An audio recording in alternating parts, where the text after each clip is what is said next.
여러분에게 만약에 여러분의 일생에 가장 기념이 되는 일 하나를 꼽으라고 한다면 여러분은 어떤 것을 꼽을 준비가 되어 계십니까? 여러분이 지금까지 살아오시는 동안에 가장 기념이 될 만한 일, 가장 기억하고 싶은 일 하나만 꼽으라고 한다면 여러분 뭘 꼽겠습니까? 만약에 다윗에게 당신의 평생에 가장 기념이 될 거 하나를 꼽으라고 하면 다윗은 뭐라고 대답을 할까요? 아마 다윗은 하고 싶은 그런 이야기들이 몇 가지가 있을 겁니다. 그가 소년 때 골리앗을 거꾸러뜨렸던 일, 그리고 이스라엘의 왕이 된 일, 그리고 이스라엘을 통일 왕국으로 만든 일, 그리고 주변에 있는 모든 나라를 다 평정했던 일, 대단히 멋있는 일이죠.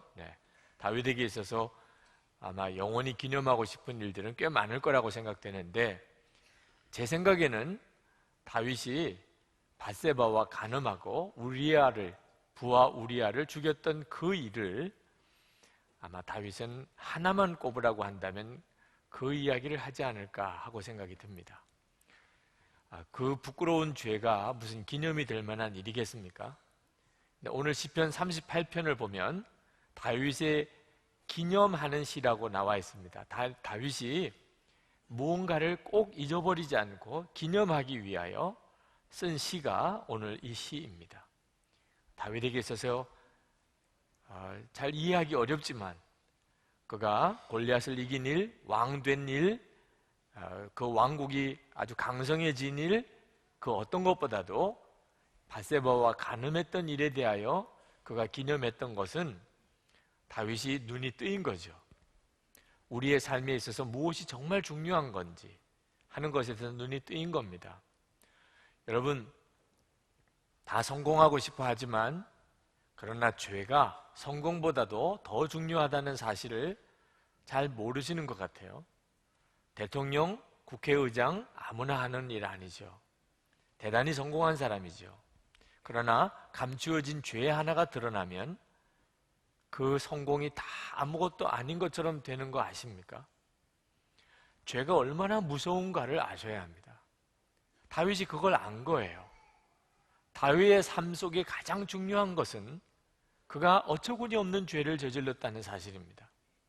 11절에 보면 사랑하는 사람도, 친구도, 심지어 가족마저도 다 자기를 버렸습니다. 죄가 어떤 무서운 결과를 가져오는지를 다윗은 절실히 경험한 거죠. 여러분, 만약에 여러분에게 은밀했던 지난날에 어떤 죄가 있다고 합시다.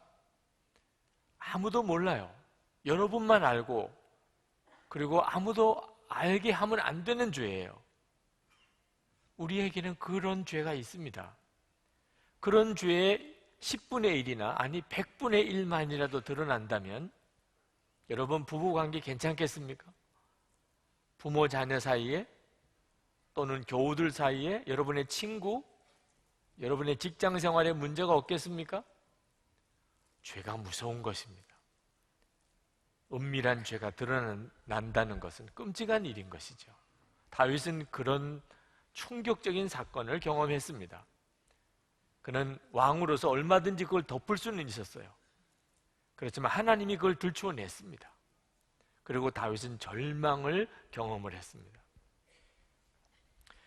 여러분, 지난 2005년 1월이죠. 스리랑카의 그 해변가에 깜짝 놀라운 일이 벌어졌습니다. 바다가 수백 미터나 뒤로 물러간 겁니다. 갑자기 그 바다 속에 있던 물고기가 그냥 바깥으로 벌떡거리면서 다 드러났어요. 그 어촌 마을에 이보다 더 놀라운 일이 있겠습니까? 사람들 다 불러다가 그 바다로 그 마을 사람들이 뛰쳐 들어갔습니다. 그리고는 그 벌떡거리는 물고기를 다 바구니에 주워 담았어요. 그때 밀려갔던 바닷물이 다시 덮쳤습니다. 쓰나미죠. 동남아를 덮쳤던 정말 끔찍한 쓰나미입니다. 여러분, 죄는요, 우리에게 이런 유혹이 됩니다. 사람들이 왜 죄를 여전히 짓고 살지요? 유혹이 되니까 말이에요. 왜 죄를 끊어버리지 않지요? 여전히 미련이 남으니까 말입니다. 근데 그 죄가 얼마나 무서운 결과를 가져오는지를 알아야 합니다. 다윗이 왜 자기 생애에 이 끔찍했던 죄 지었던 일을 그가 기념하는 시를 썼을까요?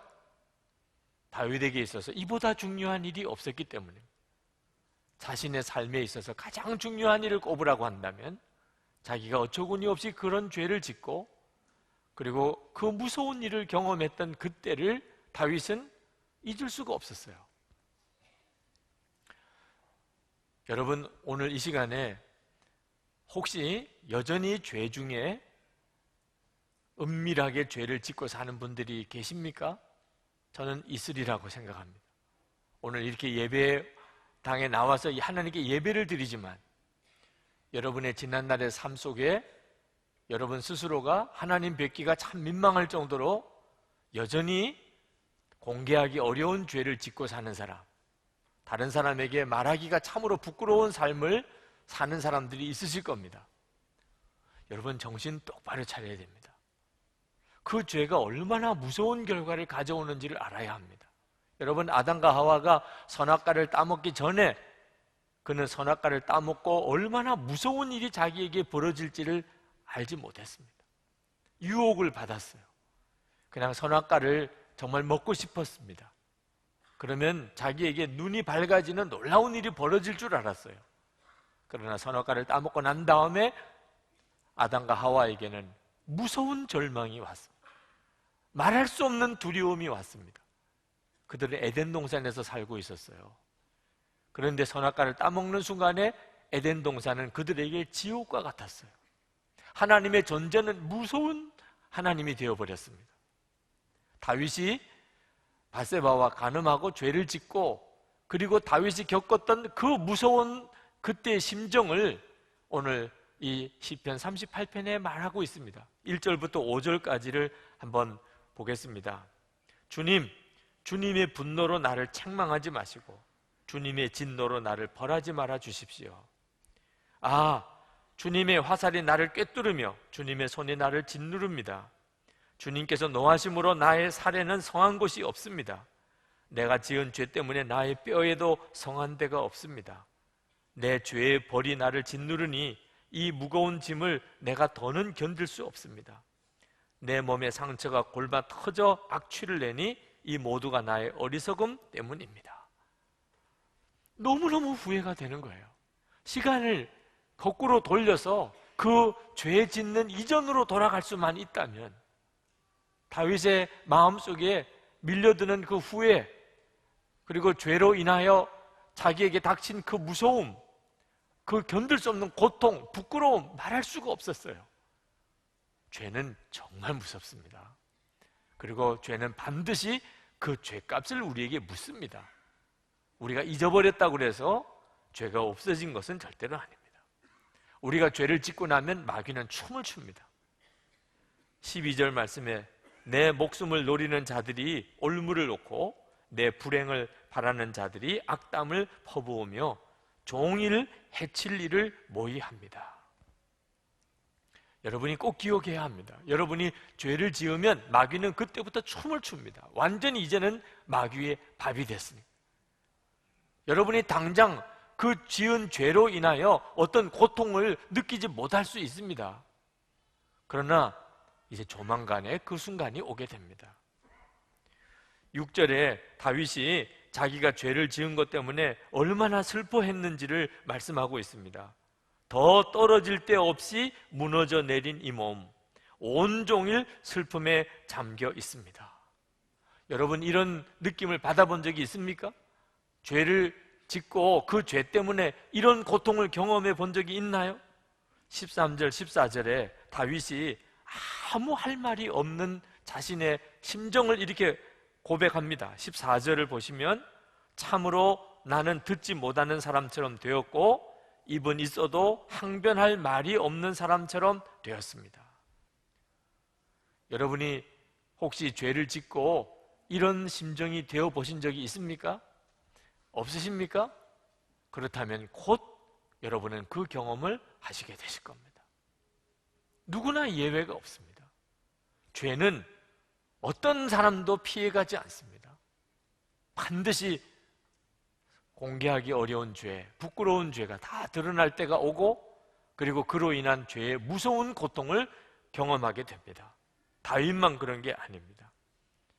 그러므로 오늘 우리가 시편 38편을 읽으면서 우리의 마음속에 죄로 인한 슬픔을 우리가 가져야 합니다.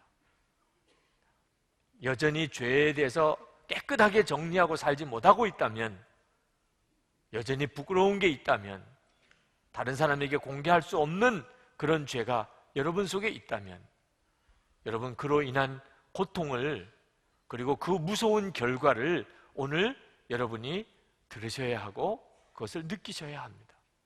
진심으로 회개해야 합니다. 여러분 언제까지나 뒤로 미룰 일 아닙니다.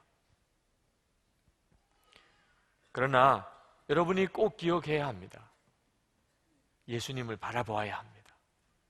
단순히 죄를 회개하는 것만 가지고는 우리가 이 죄 문제에서 벗어날 수가 없습니다. 다윗의 믿음이 귀한 것은 다윗이 그 죄에 대한 애통하는 마음, 진정한 회개가 있었지만 그가 구원해 주시는 주님을 바라보았다는 것입니다. 9절 말씀에 보시면, 아 주님, 나의 모든 탄원 주님께서 다 아십니다. 나의 모든 탄식 주님 앞에 숨길 수가 없습니다. 15절에 주님, 내가 기다린 분은 오직 주님이십니다. 나의 주, 나의 하나님, 나에게 친히 대답하여 주실 분도 오직 주님이십니다. 여러분 중에 솔직히 여러분이 죄에서 벗어나는 삶을 살고 싶은데 만약에 그 죄에서 벗어나지지 않는다면, 그렇다면 여러분 진심으로 예수님을 구하시기를 바랍니다. 여러분을 죄에서 건져내실 분, 그리고 죄에서 승리하게 하실 분은 예수님 그분이십니다. 여러분이 진심으로 주님을 갈망하면 주님은 여러분을 만나주십니다. 삭개오가 예수님을 만나려고 뽕나무 위에 올라갔습니다. 예수님이 그 앞을 지나가셨습니다. 근데 예수님이 뽕나무에 올라있는 삭개오를 보시고 삭개오야 하고 부르셨습니다. 삭개오도 놀랬고 주변에 있는 사람도 다 놀랬습니다. 어떻게 삭개오를 아시지? 삭개오는 평판이 아주 나쁜 사람이었습니다. 그는 그때 당시에 민족 배신자라고 불리워지는 세리장이었습니다. 그 이스라엘 동족들의 세금을 거의 갈취하다시피 거둬들이고, 그리고 그 중에 일부를 로마에다 갖다 바치고 나머지는 자기가 착복하는 정말 무서운 죄인이었습니다. 사람들은 다 삭개오를 싫어했습니다.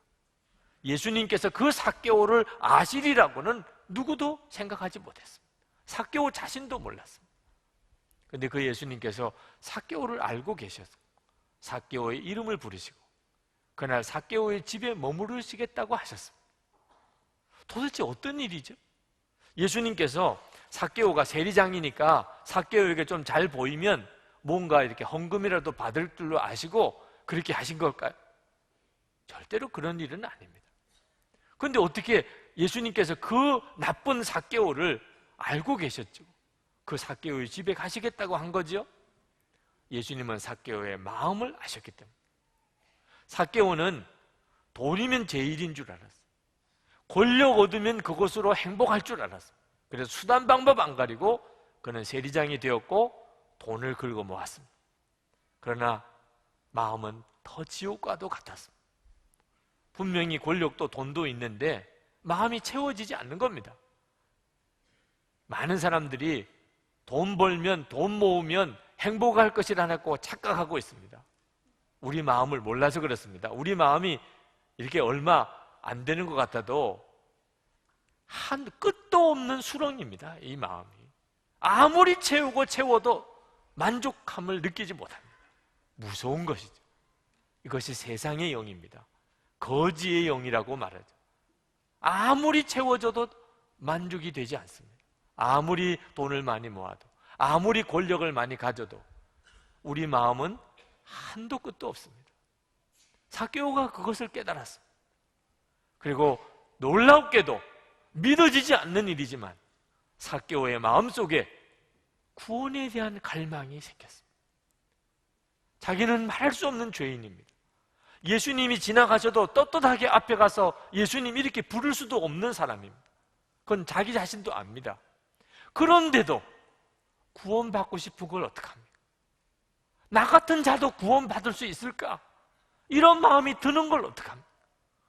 예수님 한번 만나보고 싶은데 어떡합니까? 뻔뻔하지만 예수님 도무지 만나 주실 것 같지 않지만 그래도 지나가는 길에 지나가는 예수님 얼굴이라도 한번 보고 싶은데 어떡합니까? 이 삭개오의 마음을 아무도 몰랐어요. 아무도 삭개오가 그런 마음이 있으리라고 상상도 못했어요. 예수님은 아셨어요. 그래서 예수님께서 뽕나무에 올라가서 내려다보는 삭개오를 보시고 삭개오야 라고 부르신 거예요.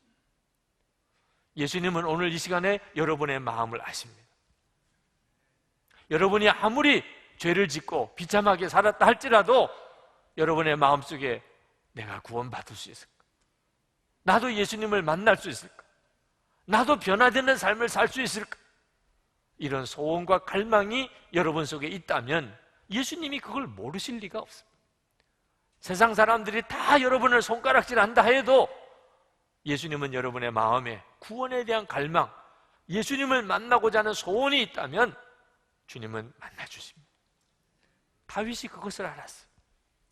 다윗은 상상할 수 없는 죄를 지었습니다. 자기가 생각해도 용서받을 수 없는 죄를 지었습니다.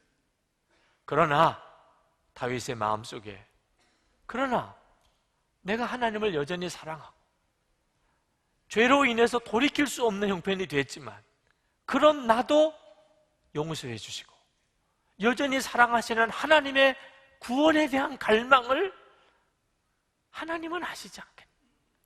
그게 다윗의 마음이었습니다. 내 마음이 이렇다면 하나님은 반드시 나를 구원해 주실 것이다. 그런 믿음이 다윗에게 있었던 것입니다. 그래서 다윗은 하나님을 찾았습니다. 21절에 주님 나를 버리지 말아 주십시오. 나의 하나님 나를 멀리하지 말아 주십시오. 빨리 나를 구원해 주십시오.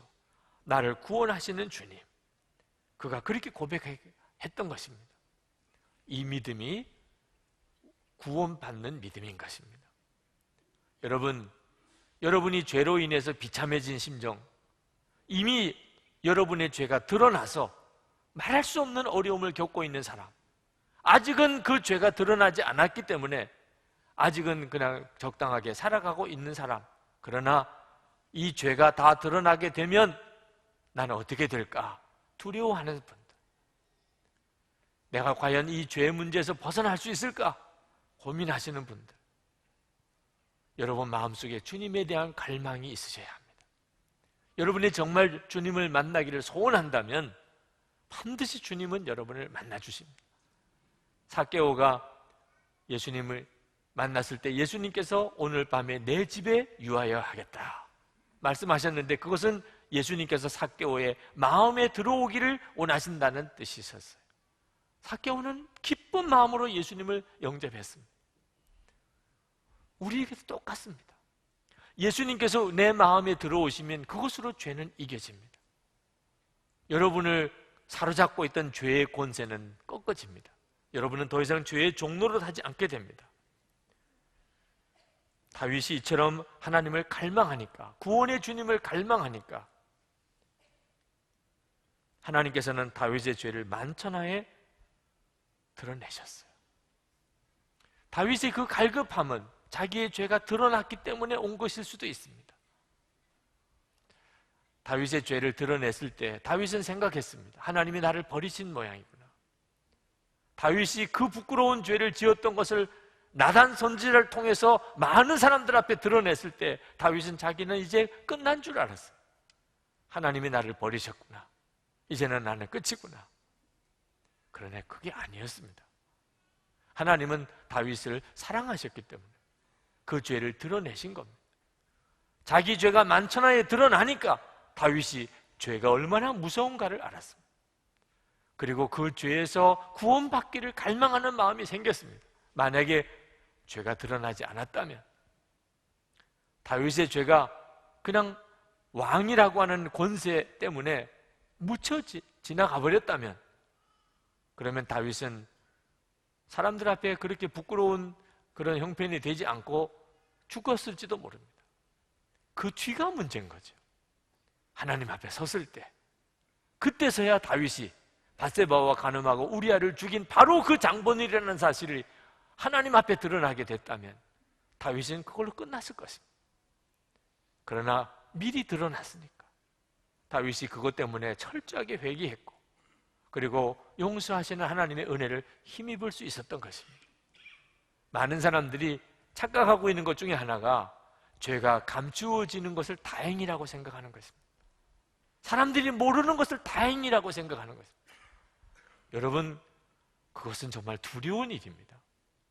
내가 사람들 보기에 정말 부끄러운 사람인데 내 은밀한 죄가 드러나면 이건 죽음과도 같은 것인데 드러나지 않아서 다행이다. 그럼 그거 언제 드러나죠? 주님 앞에 드러나는 것은 끔찍한 일이죠. 주님이 사랑하시는 자에게 주님이 강제적으로라도 그의 허물과 죄를 드러내십니다. 그것은 그를 그 죄에서 구원하시려고 하시는 하나님의 은혜인 것입니다. 여러분, 누가복음 15장에 보면은 탕자 이야기가 나옵니다. 아버지의 유산을 미리 받아다가 허랑방탕하게 다 써버리고 완전히 거지가 되어서 돌아온 이 둘째 아들 탕자. 그는 아버지께로 돌아올 때 거의 굶어 죽을 지경이었어요. 아버지한테 가서 내가 품꾼의 하나로라도 써주십시오, 그렇게 고백하고 또 연습하고 왔어요. 다윗이 탕자가 아버지에게 돌아올 때 계속 연습했던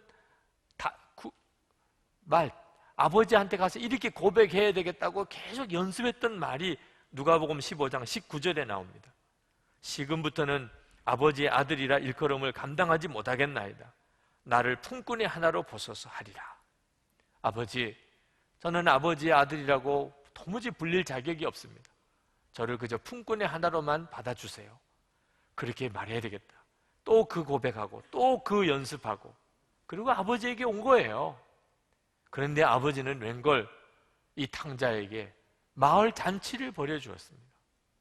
어떤 분은 이 이야기를 듣고 야, 회개하고 돌아오면 이런 놀라운 축복을 받게 되는 모양이구나, 이렇게 생각할지 모르겠지만, 여러분, 이 마을 잔치를 벌여준 이 일이 돌아온 탕자에게 축복이겠습니까? 한번 생각해 보십시오. 아버지가 화를 내시면서 나는 너 같은 아들 둔 적 없어, 그러면서 너 이제부터 마을 사람 보기 창피하다, 바깥 출입할 생각 하지 마, 너 저 광 속에서 살아, 거기서 아무도 만나지 말고 거기서 살아, 차라리 그랬다면 아마 탕자는 마음이 편했을 거예요. 그런데 아버지가 웬일로 그냥 좋은 옷 갈아입히고 온 마을 사람들 다 불러다가 소를 잡고 잔치를 하는 겁니다. 그러니 마을 사람들이 이게 웬일이냐, 이 부잣집에서 웬 잔치냐 하고 왔을 거 아니겠습니까? 오늘이 칠순입니까? 오늘이 팔순입니까? 아니요. 우리 둘째 허랑방탕하게 살다가 재산 다 망친 그 둘째가 돌아와서 우리가 이렇게 잔치를 하는 겁니다. 마음껏 드시고 즐거워하십시오. 마을 사람들이 얼마나 기가 막히겠습니까? 세상에 이런 잔치도 다. 그러면서 도대체 누가 둘째야? 어디 있어? 저기 있잖아. 저기 상석에 저 가운데 좋은 옷 입고 앉아있는 저 사람이 둘째래. 어이구, 뻔뻔하네. 어떻게 이러고서 집에 돌아와서 저렇게 잔치상에 앉아있지? 어떤 사람은 실제로 옆에 다가가서 얼굴 좀 보자. 너가 둘째냐? 고개 숙이고 있는데 얼굴을 올리고는 둘째네, 맞네, 어릴 때 모습이 고양 있네, 살은 쪽 빠졌지만 둘째는 맞네. 아니, 여러분, 이렇게 됐을 거 아니겠어요? 그게 잔치입니까? 차라리 아버지가 너 뒤로 가라, 사람들 만나지 말고 저 뒷방에 가 있어, 그게 속편한 거죠. 아니, 그렇게 자기가 엉뚱한 짓을 저지르고 정말 아버지 보기에 큰 죄를 짓고 그리고는 잔치자리에 앉아있는 이 탕자의 심정이 기쁘기만 했겠나, 그 말. 하나님은 이렇게 우리의 죄를 드러내신다. 여러분, 제가 이번에 책을 출판을 했습니다. 내가 나를 사랑하느냐. 많은 분들이 그 책을 보고 은혜를 받으셨다 그러고, 또 책도 많이 팔린다 그러고, 그래서 여러분들이 우리 목사님 또 유명한 목사님이 또 되셨네, 혹시 그렇게 생각하실 분이 있을지 모르겠어요. 제가 이번에 아프리카 코스타를 갑니다. 오늘 밤 비행기로 갑니다. 남아공 코스타 두 번째예요. 요하네스버그의 한인교회에서 집회도 하고 옵니다. 선교지도 찾아가서 그 선교지에 또 말씀을 전하고 올 계획도 가지고 갑니다. 많은 분들이 생각하세요. 우리 목사님이 유명한 목사님이 되어서 이렇게 강사로 다니시는구나. 일본, 중국도 안 갔다 온 분들이 계세요. 아프리카까지 간다. 그건 정말 잔치라고 할 수도 있지요. 그러나 저에게는 느낌이 전혀 다릅니다. 여러분도 책을 보셨는지 모르겠지만 그 책 속에는 저의 부끄러운 이야기가 다 나와 있습니다. 제 육신의 모습, 주님 알기 전에 제 모습, 그 부끄러운 고백이 다 나와 있습니다. 많은 분들이 그 책을 보고 은혜 받았다고 하면서 목사님의 솔직함의 은혜를 받았다고. 그게 무슨 이야기죠? 제 부끄러운 것을 다 들었다 그 말입니다. 이번에 집회를 가면 또 틀림없이 주님은 저의 부끄러움을 드러내게 하실 것입니다. 사람들이 말하기에는 유명한 작가다, 또는 강사다, 또 참 행복한 여행이다 말씀하실지 모르지요. 겉으로는 분명히 잔치입니다. 그러나 그것은 탕자가 받는 잔치와 같은 것이죠. 저는 언제까지 제 부끄러운 이야기만 하고 살아야 하나, 그런 생각이 듭니다. 책 속에까지 기록했으니 이제 제가 죽는 것으로 끝나지도 않습니다. 여러분, 이것이 하나님의 축복인 것을 알았어요. 이렇게 계속해서 나의 죄를 고백하고 내 부끄러웠던 삶을 고백하게 하심으로 하나님이 원하시는 것은 뭐였죠? 저를 죄에서 완전히 끊고자 하셨던 것입니다. 이전에 그 부끄러웠던 예수님 주님 되지 않았을 때 제 삶에 대하여 하나님은 완전히 단절하기를 원하셨던 것입니다. 그리고 실제로 제 삶을 그렇게 이끌어가고 계세요. 다윗은 왜 자기의 그 부끄러운 죄 지었던 것을 기념하는 시를 썼을까요?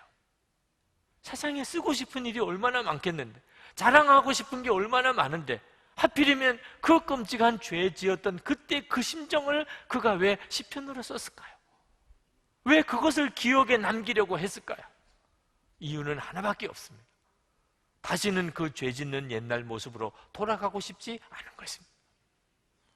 여러분 중에 이따금 은혜를 받고 그리고는 자기의 부끄러운 죄를 고백하는 사람을 만날지 모릅니다. 내가 이런 죄를 지은 사람입니다. 내가 이런 사람입니다. 여러분, 그런 고백을 들을 때 어떤 때는 듣는 것도 민망할 때가 있어요. 아니, 세상에 이런 사람이었나? 정말 믿을 사람 없네. 그럴 수도 있는 거죠. 그러나 그때 여러분이 이제는 그것을 다시 보셔야 합니다. 그 사람을 축복해 줄 수 있어야 돼요. 그는 그 고백으로 인하여 그 죄에서 노임을 받는 것입니다. 그 죄에서 더 이상 묶여지지 않게 된 거죠. 그것을 축복해 줄 수 있어야 됩니다. 주님을 만났기 때문에 가능한 일입니다.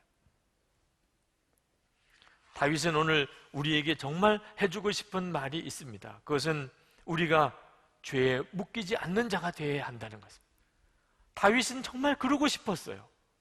다윗은 다시 그와 같은 끔찍한 죄 짓는 삶으로 돌아가고 싶지 않았습니다. 그래서 그는 이것을 자기의 영원한 기념 시편으로 그는 기록에 남기고 싶었던 겁니다. 정말 예수님을 믿으면 그러면 죄 짓지 않고 살 수 있을까요? 죄가 정말 싫어지는 이런 일이 생길 수 있을까요? 다윗은 그렇다고 말할 것입니다. 실제로 여러분, 죄가 싫어지는 때가 옵니다.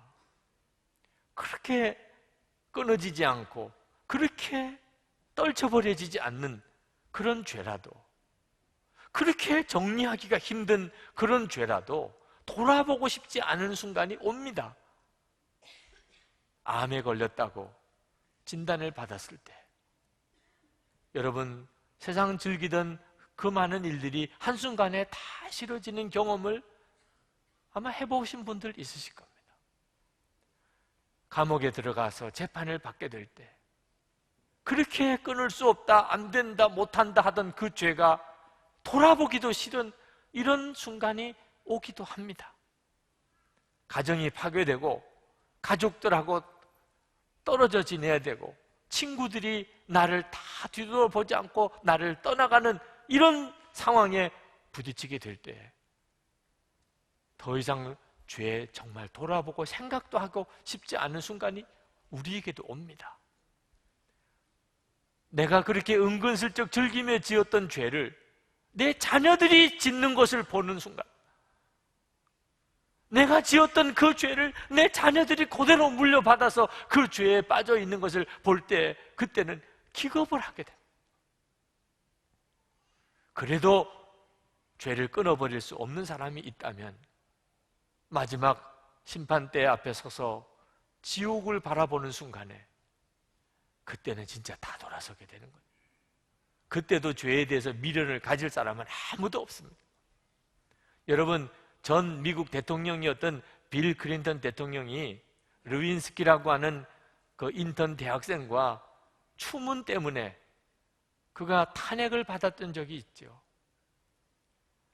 그 부끄러웠던 그 순간 미 합중국의 대통령이 2개월 동안 자기 침실에 들어가지 못하고 그 거실 소파에서 잠을 자야 했습니다. 아내에게 갈 수가 없어요. 그 아내 힐러리 여사는 남편의 목을 비틀어 주고 싶었다고 그렇게 고백을 했습니다. 자서전에. 하원에서 탄핵 결의가 됐습니다. 4,500명 미국의 목회자들 앞에서 공개 고백을 해야 했습니다. 빌 클린턴 대통령의 심정이 어땠을까요? 다시 또 그런 죄가 유혹이 될까요? 그러나 여러분, 이런 극한 상황에 부딪혀서야 비로소 죄를 하게 된다는 것은 이건 너무너무 안타까운 일입니다. 우리가 지금도 그렇게 될 수가 있습니다. 예수님을 바라볼 때입니다. 여러분이 진짜 예수님을 믿으시는 거예요. 예수님을 정말 마음에 영접하시는 거예요. 여러분이 예수님이 여러분과 함께 계시고 여러분의 마음에 계신 것을 바라보는 눈이 뜨이면 그때는 죄에 대한 우리의 마음이 완전히 바뀌게 됩니다. 전도자였던 라치 윌커슨 목사님이 시애틀에서 대규모 전도 집회를 열었을 때 이야기입니다. 그 전도 집회 때 많은 결신자가 일어났습니다. 그들을 일일이 다 신앙 상담할 수 없었기 때문에 그냥 그들을 위해서 전체를 기도해드리고 결신 카드만 받았습니다. 근데 몇 주 지나서 이 리치 윌커슨 목사님에게 편지가 왔습니다. 어느 한 여대생이 보낸 편지입니다. 리치 윌커슨 목사님, 저는 몇 주 전에 시애틀에서 있었던 전도 집회에 참석했습니다. 저는 대학 신입생이고 친구들의 초대를 받고 집회에 참석하게 되었습니다.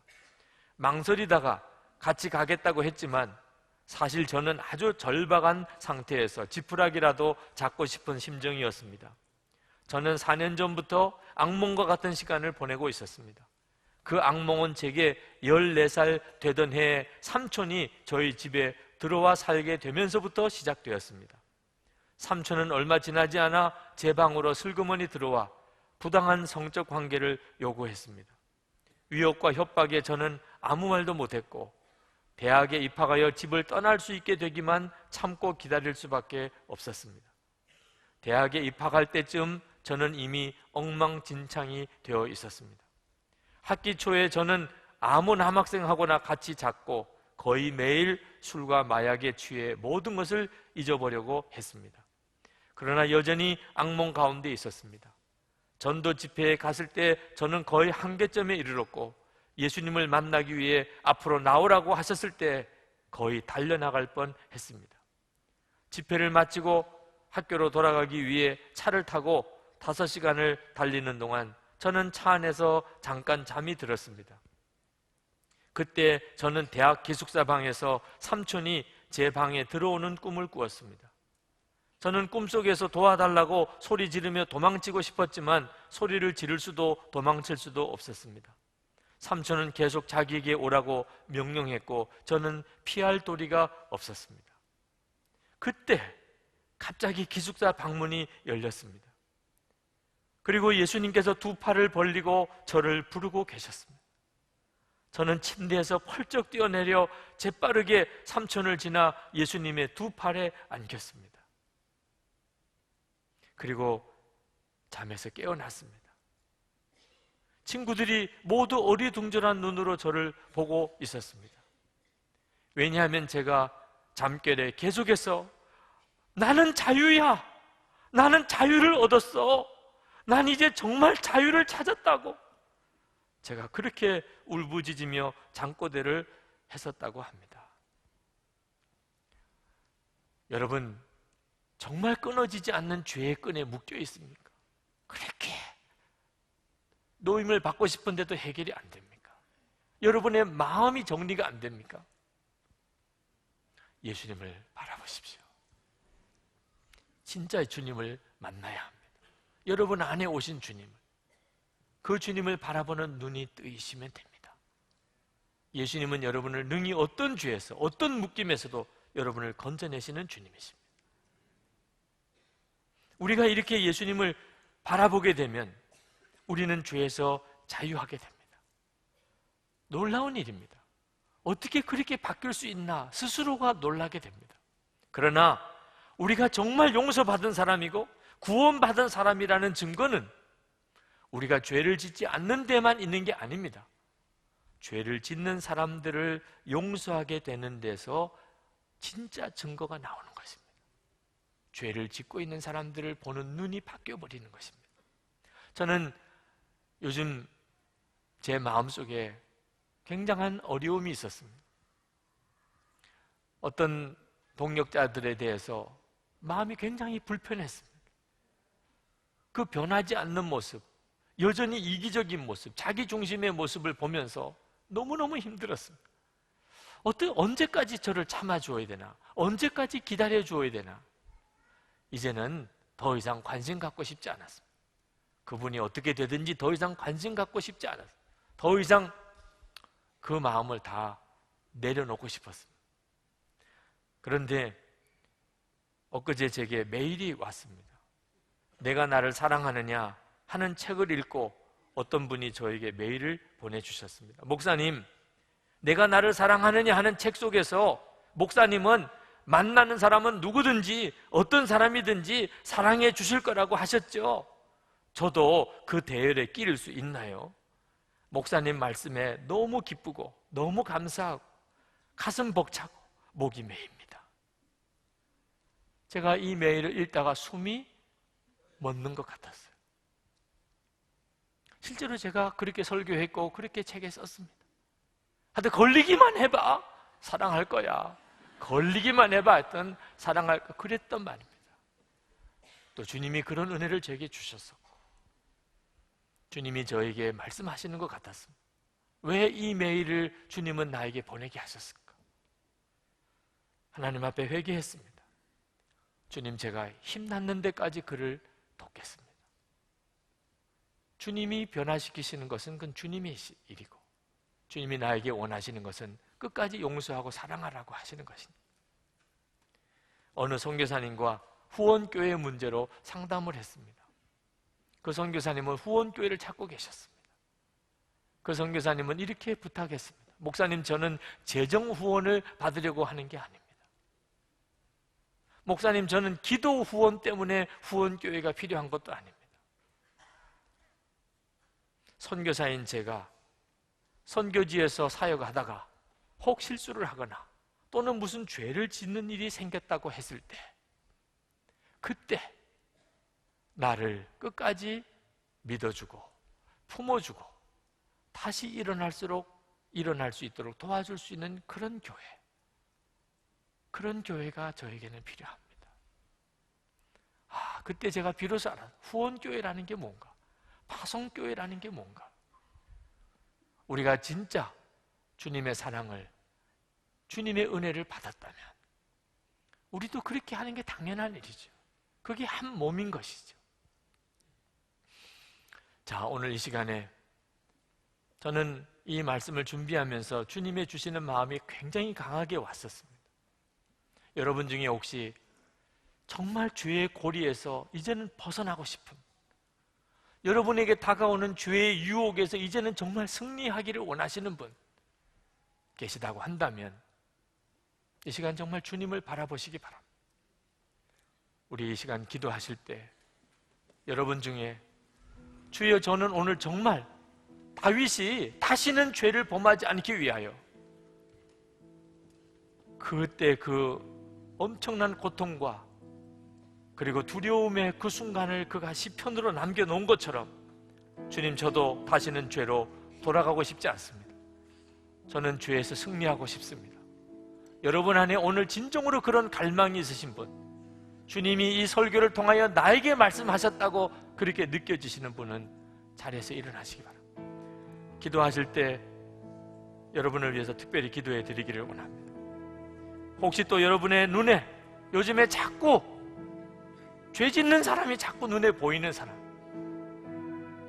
정죄하고 판단하게 되는 마음이 자꾸 일어나는 사람, 여러분이 그 일에서도 노임을 받기 원하는 사람, 주님, 제가 진정으로 죄에서 노임을 받고 이제는 용서하고 사랑하는 사람이 되기를 원합니다.